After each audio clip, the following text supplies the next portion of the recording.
All right, let's move on to the census. The first results from last year's controversial news survey are in, but critics have big questions about the validity and the value of the stats. It's the first snapshot since the federal government scrapped the mandatory long-form census and replaced it with a voluntary survey. Well, today, Statistics Canada warned that today's results can't be reliably compared with previous years.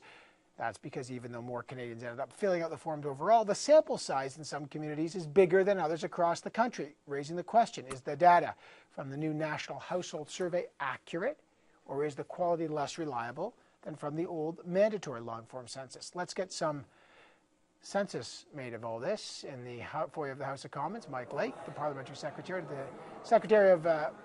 Parliamentary Secretary, the Minister of Industry. Got that right, Mike Lake. Deputy NDP Industry Critic Dan Harris and the Liberal Industry Critic Jeff Regan's here. Gents, good to have you here. Mike Lake, what is the government getting where is it getting this 97% validity number if the non-response rate to this was 5 times higher than the 2006 census? Well, you'd have to ask the technical questions to StatsCan. Mark Hamill was, of course, out answering those types of questions all day today. And what they said is that the National Household Survey generated useful and usable data for communities representing about 97% of Canadians. Of course, we had more response on the National Household Survey than we've had in any long-form census in terms of the number of respondents, and we did so in a manner that respects the privacy of Canadians, which is very, very important. All right, you raised 2 issues there. First of all, you got more responses. You and I both know that that's a bit of a red herring because you sent this out to more people, and the response rate in 2006 to the mandatory was 94%. The response rate to this was 68%. So saying that you got more people to respond is only a matter of that you sent it to more people, but your response rate has plummeted. What do you make of that? Of course, the experts at StatsCan were the ones that designed the process around this to generate the most useful and usable data that we could have. And of course, the change that we made last time around was to do this in a way that respected the privacy of Canadians. What you're going to hear the opposition parties want to go back to is the days when we were threatening Canadians with jail time and fines because they didn't want to tell the government what their religion is, and quite frankly, that's something that this government's not going to do. Well, I don't know how many people went to jail on this, but I don't think, is it really about privacy, Mr. Lake, or is it about personal freedom? I mean, were you actually concerned that StatsCan wasn't handling the privacy of the data that they were collecting, or is it simply about the freedom of people to choose not to do it or not? The two are completely related, and surely when we're talking about Canadians and the freedom that they have or the right to privacy, I think that they have the right not to be able to not answer the question, what is your religion, or how much time do you spend with your kids, or how many bedrooms are in your house. They have the freedom not to answer those questions without being threatened with fines and jail time. I guess the question is, do you balance off that with the reliability of the data? We spoke to Mark Hamill, the StatsCan manager in charge of this survey, and he frankly admits that the lower participation rate is a problem. Check this out. The concerns or the risks would be related to who did we include in the survey, and by the same token, who did we exclude. We want a survey to be representative of the Canadian population. With lower rates of participation, there is a risk that some groups might be left out. Mr. Lake, he says information for 1,100 small communities was left out because the survey data was simply unreliable, too small a sample size. So what happens to those communities? How do they get good policy made for them if there's no good data about them anymore? Well, again, I think the differentiation in the debate, and we've heard it for the last 3 years, and it'll be the differentiation that we hear now, is that this government believes that we shouldn't be going after the people that decide that they don't want to answer what, the question as to what their religion is, or again, how much housework they do in a week, or those types of questions. We don't think that we should be threatening those people with fines and jail time. What we think instead is that we can work with the experts at Statistics Canada and trust that they will be able to design a survey and a process that will generate useful and usable data. And but you're admitting that a lot of people are going to be left out, and the data is not going to be as reliable. Is that that's the trade-off? Some communities don't get data. The data is not as reliable. In exchange for this, again, it's difficult to prove, but this sense that a mandatory census was an invasion of privacy. Well, I don't think that that's questionable at all, actually. When I talked to my constituents and we had the conversation about this issue, almost universally they thought it was completely unreasonable that a Canadian would be threatened with jail time or fines because they didn't want to tell the government what their religion was. Dan Harris, what's your take on this? Do you find this household survey, now that you've seen it, is it reliable? Well, I mean, it's reliable at the national level, but as you already pointed out, there are many communities that are going to be left out. They're going to have more difficulty planning their services, planning where hospitals go, where they need to be expanded, where schools go, where they might need English as a second language services and other programs. And I have to say, I mean, if the government was so concerned about Canadians' privacy, they'd be taking the breach of almost a million Canadians' privacy by the government a lot more seriously than they have been. That's a far greater issue. And I actually worked for one of the censuses back in 2000. And I mean, the long-form census was delivered to every 5th or 6th household, which ensured that you'd have enough of a sample size in every single community to get that useful information. And of course, with a 96% response rate, then you actually did get valuable data with the 68% response rate. And as you pointed out, the sample size in some communities is too small. Other communities might be overrepresented. So you're not getting the accurate kind of snapshot that you need to actually dig down into the numbers. And that's what municipal and provincial governments in particular need.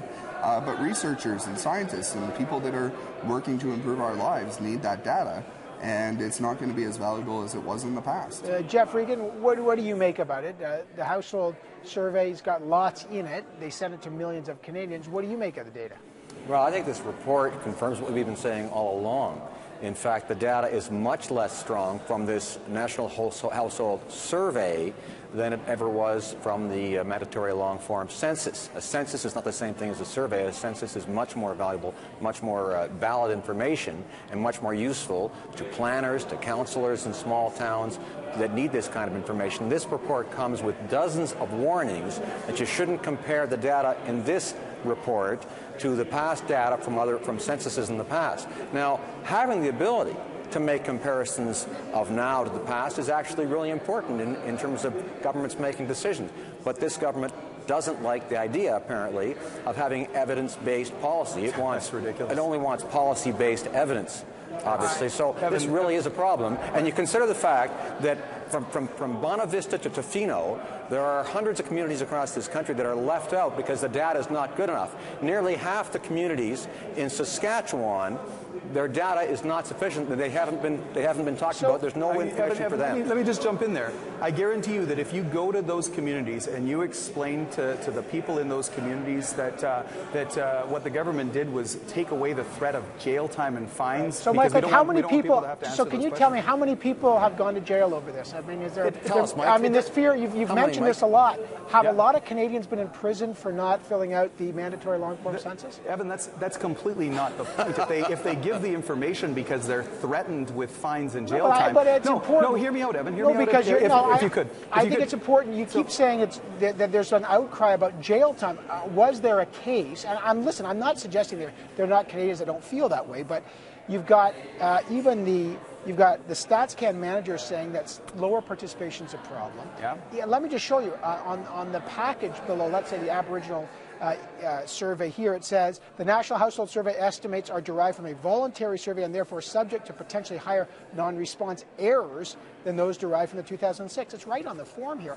I guess my point is, can you just tell Canadians, was this whole jail time issue such a big deal that it's worth getting less reliable data? Like, was there someone that went to jail over I would say, Evan, it's critically important. It's critically important if you were to look at the enumerator's manual that Dan would have used when he was working on the census, there's something called a total refusal form within that manual. And basically it instructs the enumerator for someone that's refusing to tell the government how many bedrooms they have in their house or what their religion is. It instructs the enumerator to write down any distinctive features, so age, gender, and any distinctive markings like facial hair or birthmarks or tattoos or what the person's wearing. Could you have taken away jail time and then and then maybe say no one's going to jail if they don't fill it out, but still have the mandatory census. I don't understand the argument of the opposition. So you should be going out to vulnerable populations, because they talk about vulnerable populations, and we should be threatening them with fines because they don't want to give that information. But that's ridiculous. And I think you could go to Canadians across the country, and if they were to pitch that proposal, they'd have doors slammed in their faces. Well, real quick, what about that notion of respecting Canadians' privacy? Maybe Canadians don't want to fill this stuff out. Now they've got the choice; they don't want it. Dan Harris, Jeff Regan. Well, I mean that's possible, but I mean Mike mentions about not telling the government how many bedrooms you have. Well, municipal governments need that kind of information for municipal property tax assessments in order to decide how much people need to pay for their taxes, so that you have enough money to actually provide municipal services. And that's the kind of data that's going to be missing now. And of course, what's going to happen is it's going to cost municipal and provincial governments a lot more money to go get that data in order to make sure that they have the kind of resources that they need. I don't think that we wiped out the entire building permit process. How many people went to jail? How much of a threat is it, right, when no one's actually ever gone to jail? But Jeff Regan, just 30 seconds. What about the fact that there's a lower response rate? Maybe people say, I didn't like the invasiveness of it. What about that? It's my privacy. You don't have the right to know. Well, frankly, they know it's not mandatory, and so they say, well, let's throw it in the garbage. We have other things to do. They didn't. I they think most Canadians took it seriously. The government here had to spend a lot more money to send a lot more out. It got a much lower response rate. It's got much less valuable information. It created this whole false issue about people being arrested and put in jail when nobody ever was. All right, I've got to leave it there. That doesn't sound like good government to me. Mike Lake, Dan Harris, Jeff Regan, I always appreciate having the three of you on the program, and we've been talking about this for a long time. Really interesting debate today. Thanks, gentlemen. Good to be here. Thanks, Evan. Lots more on this story coming up. The perspective from a political side from Nick Nanos. He's been digging into the National Household Survey, but we want to